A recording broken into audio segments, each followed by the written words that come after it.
So wrestling theme songs these days are interesting, to say the least. Some of them work, others we'd like to never hear again. And then sometimes they're both, and they're just stuck in our heads all the time. But there's also ones that are either sang by celebrities or already established hit songs that WWE licensed. But before we start, make sure to smash that like button, give it the elbow drop, and leave a comment letting us know which one is your favorite wrestling theme song. The body's hit the...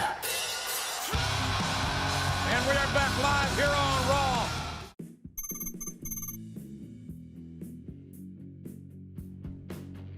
So World Wrestling Entertainment usually doesn't buy rights of already well-known songs. I mean, why would you when you can just copy them, allegedly? By the way, we already made a video about that, so you can click here to watch it. Ronda Rousey, being one of the most iconic MMA fighters turned professional wrestler, is obviously an exception to this rule. We're of course referring to Joan Jett's hit song Bad Reputation, which Rousey used as her walkout song first in the UFC, and then later in WWE. And if you remember that song when it was on the radio, man, it's gonna make you feel old. It was released back in 1981, believe it or not. And in 2009, it was named the 29th best hard rock song by VH1. And I also want to point out that I totally did not hear it for the first time in the Shrek movie and then totally did not yell, OMG, it's that Shrek song! Ah! When I first heard Ronda Rousey using it. Come on!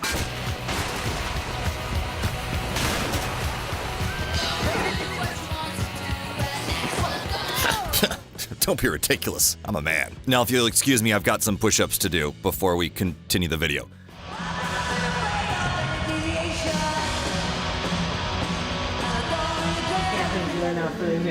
Well, I appreciate, it goes around, It's like you using that song makes me know that I was on the right path.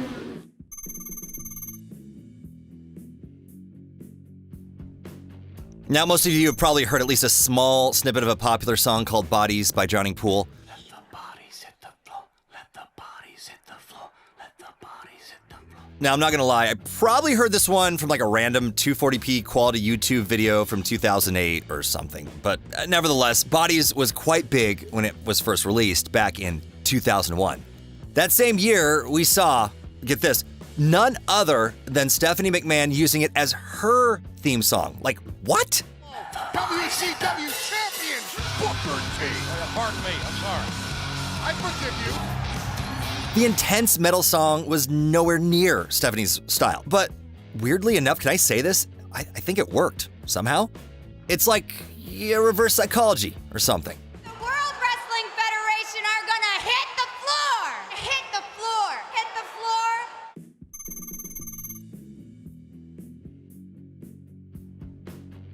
So the last thing I thought would be possible is for anyone to put Nicki Minaj and professional wrestling in the same sentence.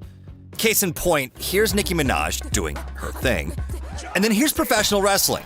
Yeah, completely independent of each other, but did you know that they actually have intertwined? Get this, back in 2004, Victoria debuted a brand new theme song called Don't Mess With, which was performed by then the very young and very not famous Nicki Minaj. It wasn't until 2011 that the rapper became a mainstream Grammy-nominated artist. I ain't the lady to mess with. Oh. Yeah, I think she's bringing that list over here. We might... really into hip hop, and I kind of want a female to do it. And so they reached out to, oh my gosh, I forgot what her name was at the time, with what she was billed as.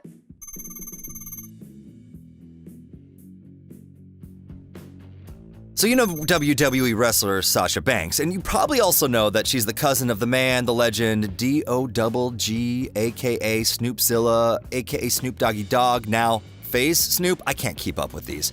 Her cousin Snoop Dogg. Her fucking cousin is Snoop Dogg. You're joking. I'm not. So you're just like royalty. Your bloodline's just killing it. Anyway, so not only did the rapper write a verse for his little cousin and performed it at WrestleMania 32 for her entrance, but DJ Snoopadelic, and yes, I'm not cool enough to actually know all these names, I'm just reading them off of Wikipedia. Don't hassle me, all right? He also recorded the aforementioned verse in the studio, which ended up becoming Sasha's official theme song. Favorite stars, favorite superstar. Boss time has arrived on... A whole new me, a better me, actually. So why not brand new music from my cousin, Snoop Dogg?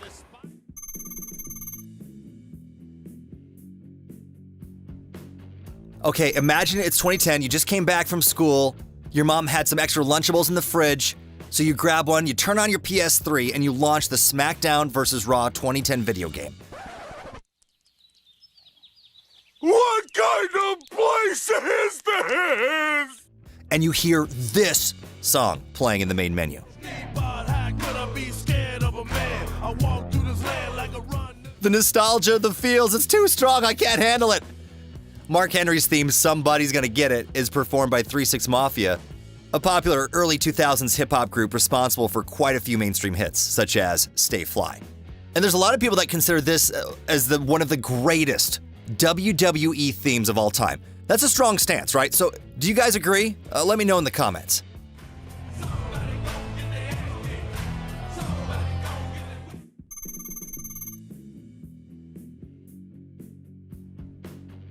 Hey, speaking of hip-hop, we cannot simply skip over the theme song of a 7-time women's champion, Trish Stratus.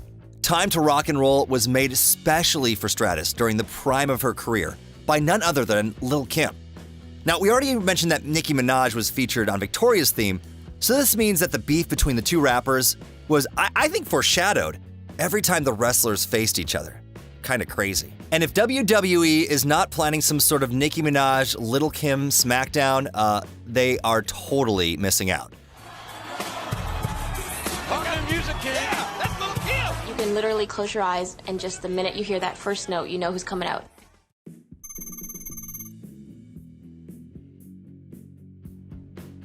So weirdly enough, Minaj is not the only mainstream artist who sang for Victoria. Before any of that, as part of her unstable gimmick, the wrestler was given All the Things She Said by Tattoo, which made sense as the original track translates to English as I've Lost My Mind. The song was re-released in 2002 and soon became a worldwide hit.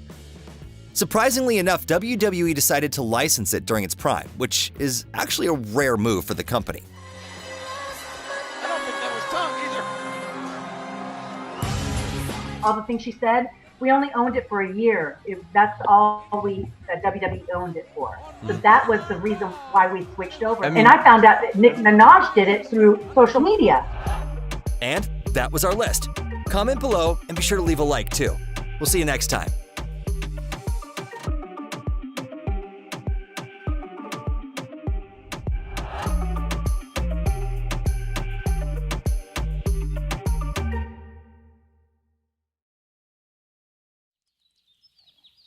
What kind of place is this?